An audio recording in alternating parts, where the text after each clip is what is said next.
Gail Cruikshank is the talent director for the Greater St. Cloud Development Corporation. She joins me now. Morning, Gail. Good morning. All right, so we're going to talk about the keys to managing toxic employees. You know, you get to choose your friends. You don't get to choose your family. In a lot of cases, you don't get to choose your coworkers. That's right. But if you're an employer, you can choose your employees to some extent, right? To some extent, and unfortunately, sometimes you learn some things about folks even after they're hired, which maybe you didn't catch in the interview or in the, references and that sort of thing. And, it's kind of funny when you mention this topic because it's a different twist, but we all know not every employee is stellar and not every employee is doing their job the way they should be. And there's lots of opportunity for employers to impact that. And so toxic employees, a lot of people will say, well, what are they? What do they do? Right? Well, they basically, tend to be negative. They tend to take credit that other people's work and not their own. Everything is somebody else's fault and not theirs. And so they really can disrupt the workplace to create, productivity issues, morale issues, even retention issues. We talk a lot about how do you retain your top talent. Well, if there's some of this going on, that could, again, push somebody to look, hey, I need to go find another job elsewhere. I can't work with this individual. Are toxic employees non-productive employees, or are they people that can be productive but yet disruptive to the rest of the staff? They definitely can be productive.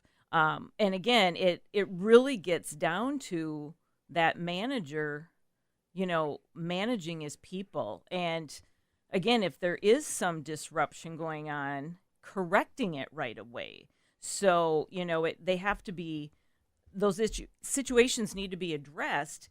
But the thing is the employee needs to be willing to see those hurdles and challenges and be willing to change their behavior.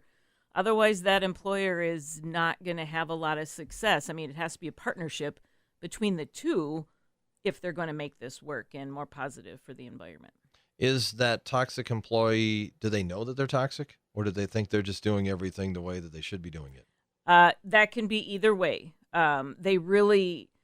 Many of them don't see it until somebody points it out. And the thing is, they have to be willing to listen and say that, wow, maybe I didn't realize. Or if they did realize, if I want to keep my job here, I need to be more aware of some of my comments, behaviors, responses, that sort of thing.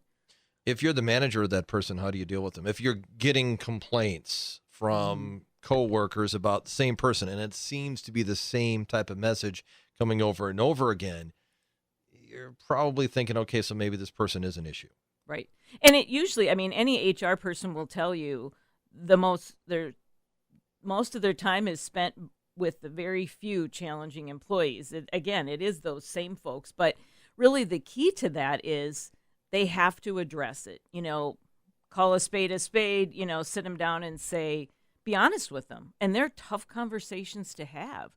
But then, talking about how can I help you as an employer work around this change or, just behavior. And if they need some sort of counseling or extra support, usually there's something deeper that's driving that behavior.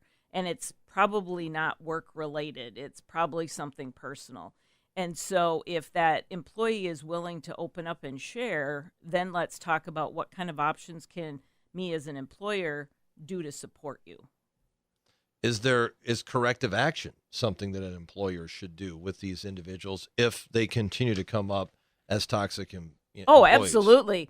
The key with, working with these employees is, document everything, document your conversations in case something would, again, spur larger down the road, and then call them out on it. If you've set up a plan and then they don't deliver that way, you need to acknowledge that and say, future behavior will not be tolerated, could lead to either discipline and or termination, depending on how severe it is.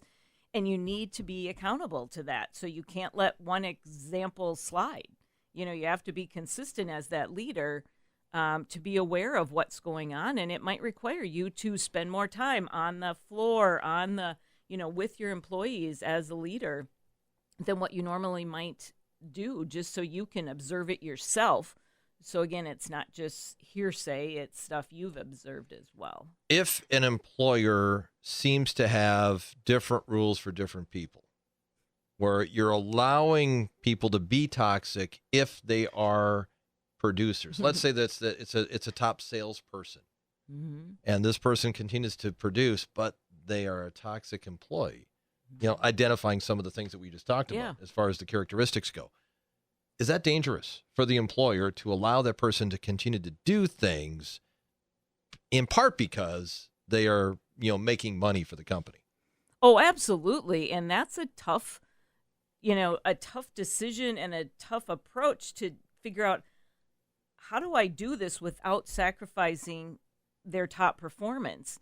Because again, as a leader, you need to be consistent with your employees. Everybody needs to be treated the same. So if some accommodation, obviously you need to make that available to others. And you can't have certain rules for certain employees, because again, all it does is create that animosity and that, frustration on the rest of your team. So you could literally lose 10 people if you want to keep this one. And that's, again, not showing that, passionate leader that really wants a cohesive work environment. And again, it's going to eventually impact their productivity, because now you might have 10 employees not performing because of this one that is. Right. You have to be consistent as an employer. Absolutely. Can you fix people that are toxic employees? Yes, you definitely can. But that employee that's toxic and the employer need to both agree on how they're going to do this and come up with a plan and follow up and have regular touch bases and check-ins. But also that employer needs to recognize good behavior or, things that they are seeing them, improve on. That employer owes it to that employee to say, I noticed you did this way this time. I really appreciate that. Or, recognizing their efforts and improvement, because it's a team effort.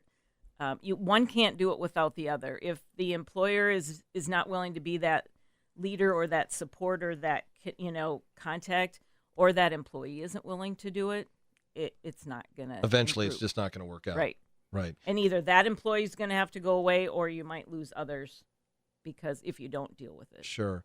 If someone is listening to this and they start to think, okay, maybe it's me, maybe I'm that toxic employee, what can they do to try to make their situation better, especially if some of their habits tend to put themselves in positions where the rest of their employees are clearly not getting along with them? Mm-hmm. I think if there's a potential that, am I that toxic employee, I would recommend you talk to your supervisor and just have a heart-to-heart and say, how do you feel about, my performance, my personality? Sometimes I feel like I'm offensive to others, or your coworkers, I should say, talking to your staff, be it your colleagues, when I was a manager, I always asked my staff how I was doing, so again, getting their feedback so I could then become a better, more effective manager, and if an employee comes to you and says, am I, then employer, you need to be honest and give them that feedback, good or bad, because again, that's the first step, that employee that maybe I could be, but it has to be a team effort. And again, best if everybody can rally together to help change that behavior. How do you spot someone who's toxic before you hire them? What can you look for in the interview process?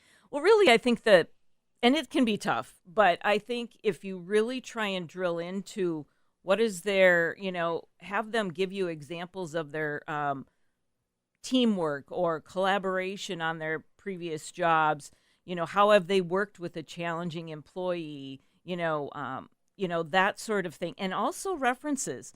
I think, again, sometimes people are doubtful if I can get any information from a reference these days, But I truly think you can ask very specific questions in many cases that I think a past employer would share.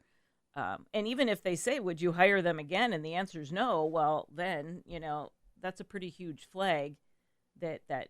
Can they answer that way? Can they say that? Mhm.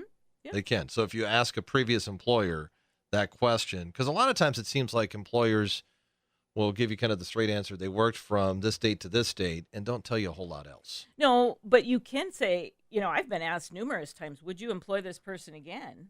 Uh-huh. And I think that, is certainly something to approach, or be very specific with your reference questions and see what you can get. But I think a lot of it you can tell by, do they take credit for everything? When they're telling you about themselves in the interview, did they do this as a team? Did they do it as an individual? Is everything always about me? Then just some of that teamwork may be a challenge. Kind of spot some selfishness is Right. kind of what you're looking for there. Okay. What are some things that we should remember as we're running out of time here? I About a minute know, left, I know, 2 so minutes much left. to talk about, but I think just for employers here on the call, foster an environment with open communication. You can never communicate too much.